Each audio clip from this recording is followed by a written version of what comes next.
ब्रह्ममुरारिसुरार्चितलिङ्गं निर्मलभासितशोभितलिङ्गम् जन्मजदुःखविनाशकलिङ्गं तत्प्रणमामि सदा शिवलिङ्गम् देवमुनिप्रवरार्चितलिङ्गं कामदहन करुणाकरलिङ्गम् रावणदर्पविनाशकलिङ्गं तत्प्रणमामि सदा शिवलिङ्गम्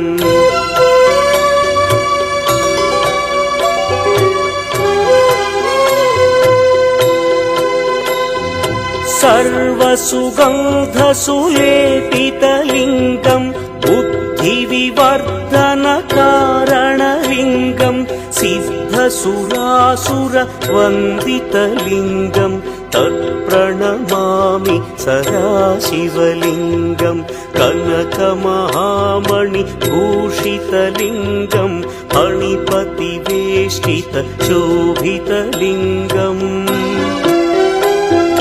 दक्षसुयज्ञविनाशनलिङ्गं तत्प्रणमामि सदा शिवलिङ्गम्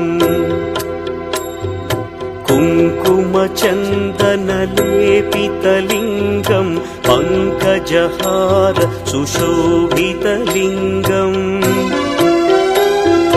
सञ्चितपापविनाशनलिङ्गं तत्प्रणमामि सदा शिवलिङ्गम्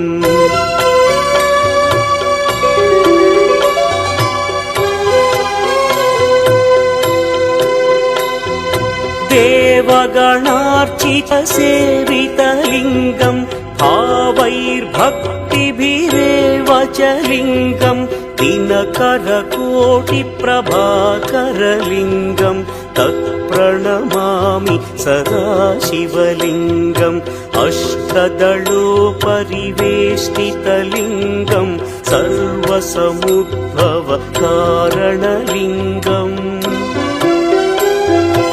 अष्टदरिद्र्यविनाशनलिङ्गं तत्प्रणमामि सदा शिवलिङ्गम्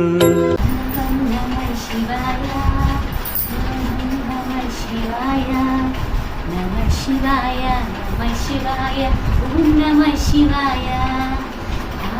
హాలమేఘాల సముద్రం చిందించిన క్షణము శివ ఓం నమ శివాయ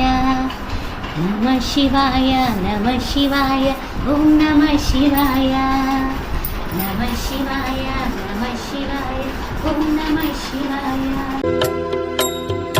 सुरगुरुसुरवरपूजितलिङ्गं सुरवनपुष्पसदार्चितलिङ्गम् परमपदं परमात्मकलिङ्गं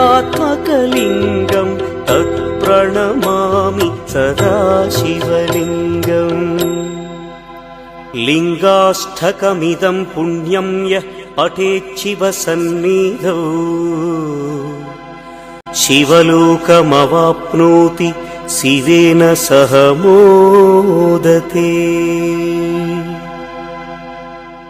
नादञ्च श्रीशैले मल्लिकार्जुनम् उज्जायिन्यं महाकालम् ओङ्कारं महरेश्वरम्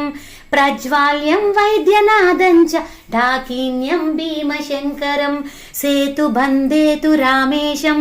नागेशं दारुकावने वारणास्यान्तु विश्वेतं त्रयम्बकं गौतमीतटे हिमालये तु केदारं कृष्णेशं च शिवालये एतानि ज्योतिर्लिङ्गानि सायं प्रताह पटे नरः सप्तजन्म कृतं पापं स्मरनेव विनश्यति 12 नामानि प्रातरुद्धाय पठेन् सर्वपाप विनिर्मुक्ता सर्वसिद्धिफलं लभेत्।